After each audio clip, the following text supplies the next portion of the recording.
YouTube ski. Sorry, yeah, my stream deck. I don't know what the fuck going on. Y'all got the clap. YouTube ski, what the fuck going on? Back with another motherfucking video. All right. Apparently, when I always talk about the crash out demons, bro, these niggas is getting worse and worse by the day. This sneaker obsessed teen was caught on camera committing a brutal murder, bro. Let's lock in, please. Oh God. And it's a fucking teenager. There's no forgiveness on this earth of course. for animals like you. She was 18, sitting in the front seat of her boyfriend's Jeep, holding 3 pairs of Yeezys. Yee, the Yeezys? Who got a pair of Yeezys, bro? I ain't gonna lie, I got 2 pairs, bro. I ain't gonna lie. But I heard somebody made a song talking about it's 2024, you still wearing Yeezys, nigga. Yo, bro, you can't wear anything nowadays, my nigga. This shit crazy, bro. Smiling. Less shit than crazy 10 now. minutes later, she was shot in the stomach.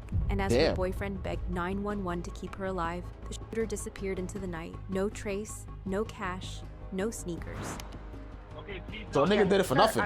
What I tell you, these niggas is getting savager and savager every day. I don't know if that's a word, but that's a word today. Savager. Day by day. But what none of them knew, a camera was already rolling. A camera that would capture every step leading to her death. This was supposed to be a simple sneaker deal between teens. Instead, it turned into a setup. A takedown that would destroy multiple lives before sunset. Who pulled the trigger and why? And how did the camera that caught it all end up sitting in the killer's own house? Let's get into it. What? Andrea Camps-Lacayo wasn't famous. She didn't have thousands of followers. She didn't go viral, but she had something better, a plan, and a heart as big as the sky. Damn, shit like this makes me sad. I'm gonna stop pausing it, cause shit like this is crazy, bro. You just a woman, bro. She's just a girl, my nigga. What you doing, bro? Niggas be fucking stupid. Accepted into Florida International University's nursing program. Her dream was to take care of people, not for the paycheck, but because it was who she was. She was mature well beyond her Come age, on, it's the paycheck. so she knew you're Come on, happier bro. when What you're- the fuck? All right. Come on. All right. I'm sorry. Come on. You don't know her. What the hell? Everybody got a job for the bread. Everybody goes to university to make more money. Yeah, you want to help people, but you want to make money. That's the number one. You want to help people, but it's for the bag. So she could live life and live, comfortably. You feel me? You want to probably be a boss, car, crib, you know what I'm saying?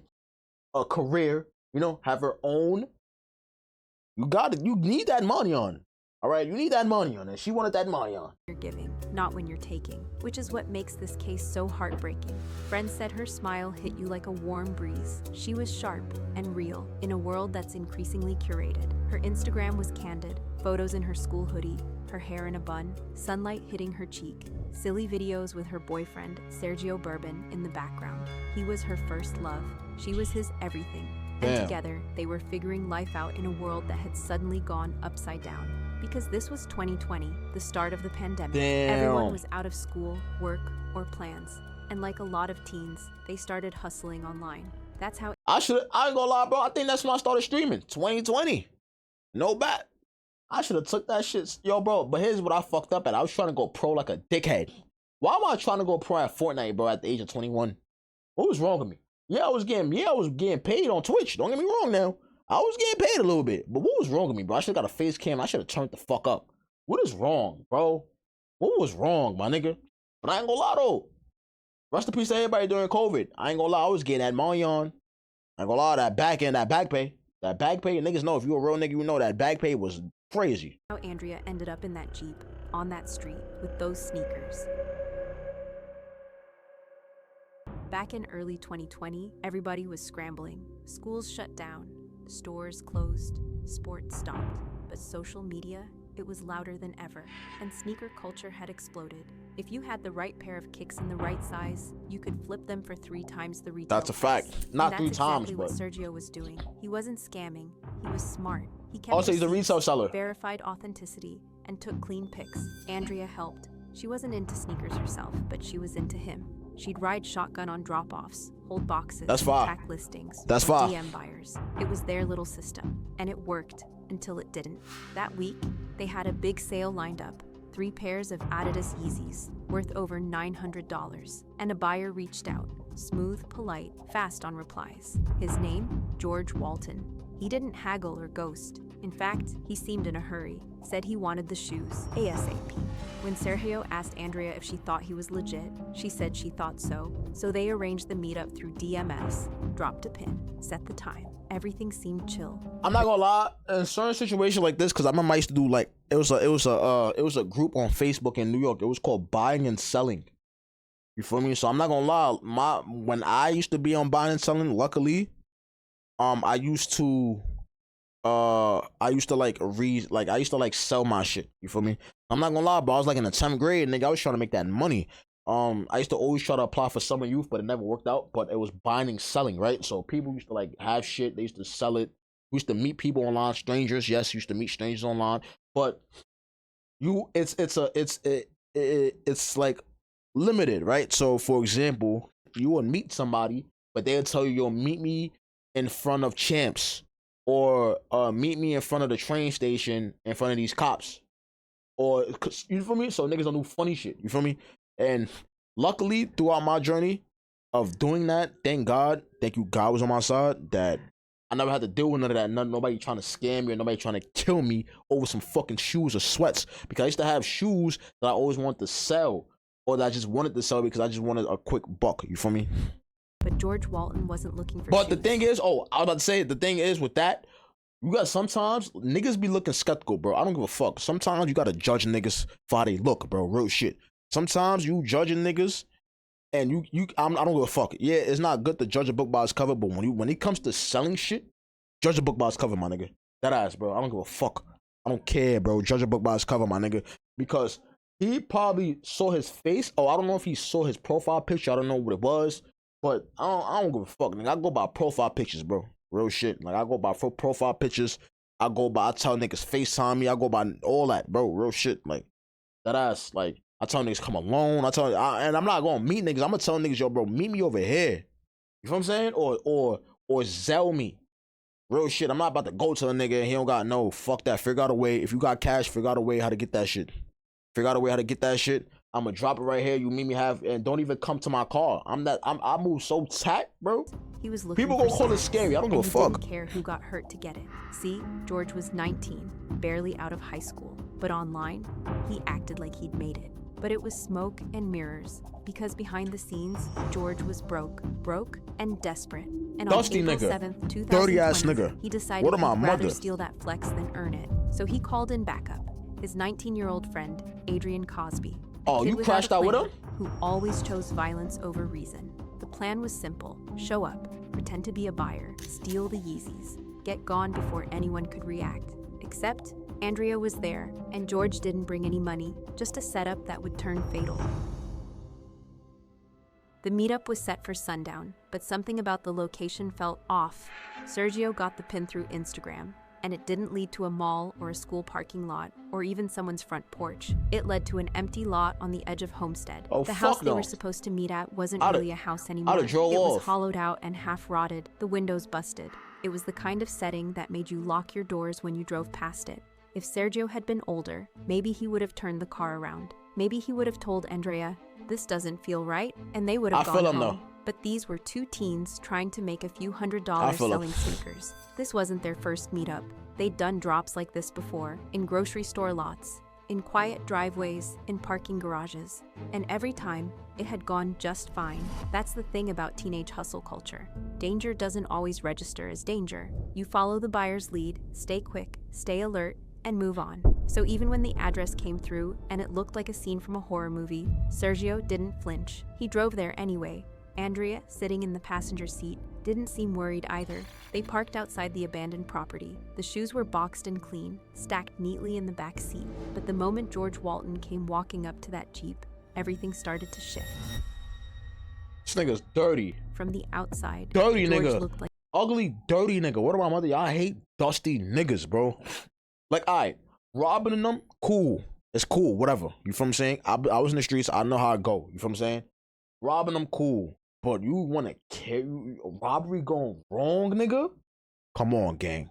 That's where you fuck up at. That's where you fuck up at the most. And I can't respect that. I can't jack that. You feel me? any other buyer. He simply walked up to the driver's side window, leaned in, and asked the kind of question that wouldn't raise suspicion. "Can I try them on?" Fuck Sergio no. had heard it before. Plenty of buyers want to double-check fit before dropping that kind of money. But something in George's tone, or maybe just the way he hovered, made Sergio pause. "Show me the cash first," Sergio said, instinct kicking in. That's when Adrian Cosby appeared. He didn't say a word. He just raised the weapon and fired once through the open passenger window. Oh!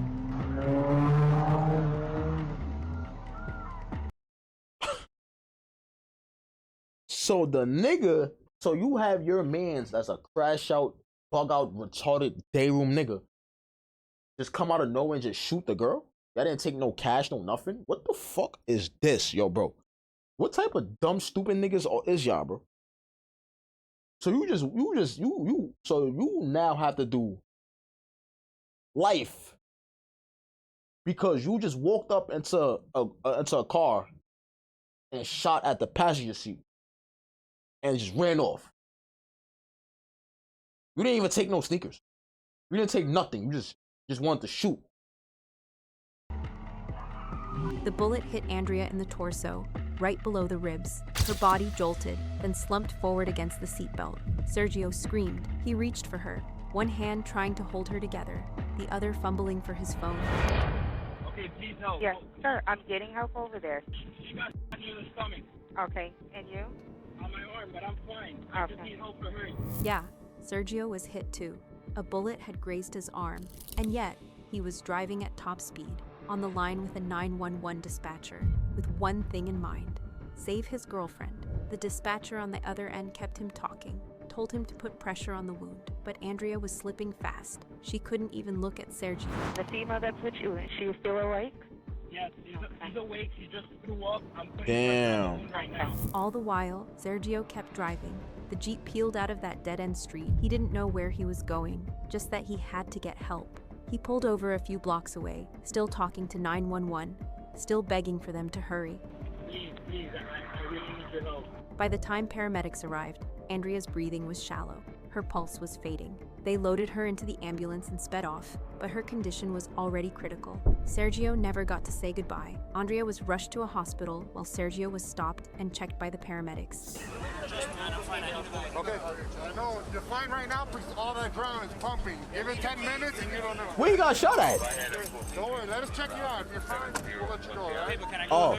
They're gone. She never made it out of surgery. 18 years old, in the gut, dead over a pair of sneakers she didn't even care about. The most sickening part? Walton and Cosby didn't even take the shoes. That's what I'm they saying. ran empty-handed, leaving a puddle of blood on the ground. Like for what, bro? Yo, I know. Shit like this, I question this, right? So Sergio, right? Am I saying his name? I hope I'm saying his name. I hope that's his name. So Sergio, right? Like when shit like this happen and when I react to shit like this, I be wondering, do the girlfriend parents get mad at Sergio? Even though it's not his fault. You feel me? It's not his fault. They did this plenty of times. It's not his fault. You feel me? But you think they have some type of thought process going through their brain like, damn, maybe I wish she wasn't with this nigga this time. You feel me? Or, damn, I wish this nigga wasn't selling sneakers. I don't know. You feel me? I don't know. I be thinking about shit like that. In a public space. It wasn't even a robbery. It was an execution that collapsed under its own stupidity. Andrea died believing in her boyfriend's side hustle, thinking this was just another deal, another step toward a better life. But instead of walking away with a few $100, they walked straight into a trap. And what those boys didn't realize, what would come back to haunt them, was that someone had been watching. Not from across the street, not even from inside the car, but from home, through a quiet little camera. Wow. Mounted right outside George Walton's front door. Wow. Adrian Cosby thought he could walk away clean. He didn't wear a mask that night, because in his head this wasn't a murder. It was just a botched deal. In other words, a forgettable mistake. You guys, it's disgusting even to think that these two didn't think much of what happened. Most of us would be scarred for life just witnessing something like this, let alone doing Fuck it. he do that But for what though? Adrian didn't realize in his arrogance was that his house was watching him. Wow. The footage showed George and Adrian Cosby leaving the Walton home just before sunset, empty-handed, walking calmly toward the abandoned house where the meetup had been arranged. 15 minutes later, the camera caught them again, and still, no sneakers, no bags, no cash, just two teenagers who left with nothing. and came back looking guilty as hell. Investigators matched The nigga came back on his phone. The nigga didn't even care about it. The nigga just came back after dumping and just sat on the chair on the couch and just got on his phone, boy. Wow. He don't even know at that moment he just bodied the girl. He have no clue. He got no clue, bro. that camera footage with Sergio's 911 call down to the second. The timestamps lined up perfectly, but detectives didn't stop at just the video. They pulled DMS between George and Sergio, showing the meetup was arranged by Walton himself. They found Cosby's phone had pinged near the abandoned property at the exact time of the shooting. Adrian was soon arrested and interrogated. He tried playing innocent. You know that somebody got killed? Yeah, I heard. Like, that was my mom told me. But then she told me that the people said whoever did that ran in the backyard. The detective let him bury himself in his lies for a minute, then broke it to him. There is surveillance video footage in that complex. Right there, his heart dropped on God. His heart dropped right there. When the cop said that, his heart dropped. Literally, I've never seen so much surveillance video footage in one entire complex in 2 blocks. You want to see yourself on video killing somebody? The boys tried to act like they were being filmed, but the footage didn't lie. And the moment those images hit the courtroom monitor, everything else started to fall apart. Dickhead. The charges came fast. George Walton and Adrian Cosby were both arrested and hit with second-degree murder, attempted armed robbery, and attempted murder. Neither was offered bond. Prosecutors weren't playing, not with the kind of evidence they had, not with a girl like Andrea Camps-Lacayo, left dead in a passenger seat. Walton was the one who arranged the meetup, who brought Cosby along, who set the entire robbery in motion. So in the eyes of the court, even though Cosby was the one to pull the trigger, they were both equally responsible. That's a fact. When the trial began in 2024, the courtroom was full. Andrea's family filled the front rows, some holding hands, others holding back tears. Sergio testified through sobs, forced to relive the worst moment of his life with a jury staring him down. The 911 call was played in full, and the audio shook the room. Over them bum-ass zebra Yeezys, them shits was dirt. Word of my mother, them shits was not fire, bro. You bodied somebody because of Yeezy zebras? You bum-ass niggas? The fuck? Panic, the blood, the sound of him begging her to stay with him. That Sad, kind of look, pain sad. doesn't fade. It gets You got niggas' stamped grandmas into your crying, bones. bro. Then came the video. Walton's doorbell camera footage was shown to the jury. They saw him leave the house. They saw him come back. They watched Cosby carry the same hoodie he wore during the shooting. The defense tried to argue this was all a misunderstanding. Wow. And niggas got pics? Sideways. JJ's. But you don't bring a loaded weapon to a shoe sale unless you're already ready to use it. Both boys were convicted. Cosby was hit hardest. First-degree murder, attempted murder, and robbery. Count 1, first-degree felony murder. I sentenced Mr. Cosby to a mandatory life sentence. When it came time for sentencing, the judge didn't mince words. He told. So he was 19 at the time when he caught that hit, right? Right. That was 2020? Damn, so 23, nigga got hit with life at 23. Them exactly what they'd done. Walton couldn't take it. Sick. As the sentence was read, he snapped in court, yelling, cursing, needing to be physically restrained. The same kid who posted Gucci fits and sneaker flexes online suddenly couldn't face the price of his own obsession. Don't snap now. Don't snap now, buddy. Yo, bro, don't snap now, nigga. Don't snap now. Yo, bro, see, niggas like this is so weird, because how you snapping and you did the crime, nigga? You walked up, you didn't even attempt to rob. You just shot like a dickhead. You didn't ask no question. You just upped your gun and just shot at niggas. You a dickhead. And you mad? Meanwhile, Andrea's father stood to speak. There's no forgiveness on this earth for animals. I would have jumped on that nigga. What am I, mother, nigga? Animals like you belonged, and that's in prison for the rest of your life. And just like that, it was over. Andrea was gone. Her killers were locked away, but the hole she left behind was something no court could fill. It didn't start this way. There was a time when sneaker culture was built on love, the love of sport, the love of design, the history behind every model.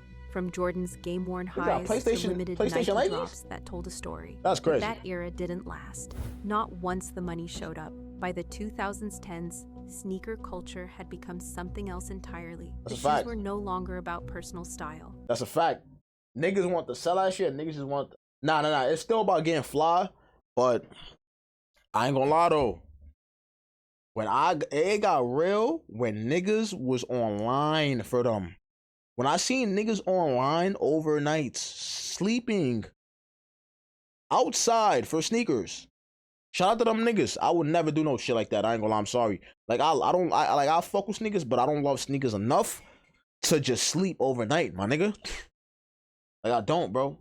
You feel me? Like don't get me wrong. I would pay $400 for a pair of sneakers. Don't get me wrong, my nigga. I would.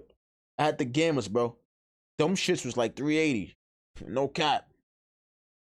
When them Gamma 11s came out in 2013, December, nigga, them shits was it. So I paid $380 for them. No cap, nigga. But I wasn't waiting online for that. I'll tell you that. Boy, I tell you I wasn't waiting online. Bro, niggas be waiting online and shit, sleeping overnight and shit. Fuck no. It's over for that. They became status symbols, clout badges. And when Kanye West dropped the YEEZY line, that world exploded. Suddenly, a single pair of sneakers could resell for triple, even quadruple, its retail value. Some models were selling for over $1,000 online, and teens took notice. They didn't just want the kicks. They wanted the power that came with owning them, the attention. It created a perfect storm. Limited drops, bots buying out inventory. For some, flipping shoes became a side hustle. For others, it turned into a full-time obsession. And for a few, like George Walton, it became a weapon. Because in this new sneaker economy, the shoes weren't just shoes anymore. They were proof you had value. And when someone feels like they have nothing, they'll do anything to feel valuable, even if it means pulling a gun on a stranger and taking a life. Andrea's death wasn't the first time sneakers were at the center of a violent crime. In 2012, a 22-year-old in Houston was murdered over a pair of Air Jordan 11 sneakers. Followed Are you home from the serious? mall, gunned down in his driveway. In 2020, For fucking a New York sneakers? teen was stabbed in the 5 chest niggas? over a pair of foam posits. In 2019, 2 teens in Chicago opened fire, trying to steal Yeezys during a sale gone wrong. The pattern is undeniable. The shoes might be clean, but the culture around them is stained in blood. Before, you had to stand on a corner to hustle. Now all it takes is a Wi-Fi signal and a decent Instagram page. Teenagers today are running full-fledged businesses from their bedrooms, flipping shoes, clothes, electronics, often without a single adult in sight. They DM strangers, coordinate drop-offs, arrange payments, and make risky in-person trades with zero oversight. And platforms like OfferUp, Instagram, and Facebook Marketplace aren't built for safety. Andrea and Sergio weren't being reckless. They were doing what every teen reseller is taught to do. List fast, reply fast, move fast. No parents, no questions. No one told them there was a safer way. No one told them that police departments had started creating safe exchange zones, designated camera-monitored parking lots outside stations, meant for exactly these types of transactions. But how many teens even know about those zones? And even if they do, how many actually use them? Andrea should have never been in that Jeep. Not because she was reckless, but because no one taught her how dangerous this world really was. That's a She fact. was loyal, helpful, and loving to her last breath. But she didn't know that in the resale game, it only takes one fake buyer to flip your hustle into a homicide. And the worst part? It's still happening. Every day on apps built for casual sales, teens are getting scammed, robbed, stalked, and yes, even killed, because nobody's teaching them how to survive in a digital hustle culture. I'm not gonna lie, like robbing, alright, cool, bro, whatever. Like, you rob me for a pair of sneakers, you rob me for whatever, cool, bro. I could always get it back. Or I could work my way up and get it again. You feel me? Like, you can always get something again. But when it comes to niggas clapping shit over fucking materialistic things, it's like, alright, gang. Moves faster than their instincts can keep up. This is the most tragic part, y'all. Andrea wasn't the one chasing clout. She wasn't flexing online, or obsessed with Yeezys, or looking to make a name for herself in sneaker forums. She was just a teenage girl, supporting her boyfriend, helping him through a rough year, showing up in the way only someone who truly cares can. But she died anyway, because 2 other boys were so caught up in image that they saw her life, and Sergio's, as expendable. George Walton didn't want sneakers. He wanted what they represented, proof that he mattered.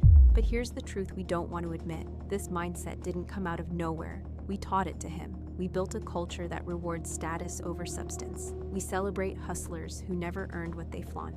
We hand kids an algorithm that rewards fake lifestyles and empty flexes, and then act surprised when they'd rather steal the look than grind for the life. Look at your feed. Luxury unboxings, hauls, designer get ready with me videos from teens who can't even drive yet. Meanwhile, the rest of them scroll. That is funny. Hungry, angry, and desperate to catch up. You see a nigga, I saw a nigga with a get ready with me for school. Nigga had on Balenci's. Nigga had on Rick Owens. Nigga had on Balenci sweats. Rick Owens. Right? Dang, I don't even know what he had. I think he has some fucking 74's war shirt. That nigga was fly as fuck. Balenci sweats, Rick Owens. I know it's mismatched, but yo, he shitted. I ain't gonna lie. Get ready with me. Nigga was 18. On his way to senior. He was a senior. Adrian Cosby said he didn't even care about sneakers. Don't cry. Don't cry now. Why not just say the truth? Like, hey, we're gonna get some shoes. I don't care for shoes. I don't care for clothes. Because you don't give a shit about shoes? I ain't know it was gonna be a girl in the car. I thought it was just gonna be a boy. But none of that undoes what happened. Because at the end of the day, these were boys raised in a system that praises control, punishes vulnerability, and worships things over people. And Andrea got caught in the crossfire of that sickness. Andrea Camps Lacayo should be alive. Instead, her parents had to bury their daughter. So now I'm asking you, why are we still letting image be more valuable than life? Why are we still raising boys to see worth in things instead of people? And how many more Andreas will there be before we finally say, enough? Let me know what you think in the comments. Was this just about sneakers or something deeper? And what would you do to stop the next tragedy before it starts? Like, subscribe, and stay close, because you already know the next story we uncover is gonna be even harder to ignore. I ain't gonna lie, W video, that was crazy though. I'm not gonna lie, rest in peace to her. That shit was crazy.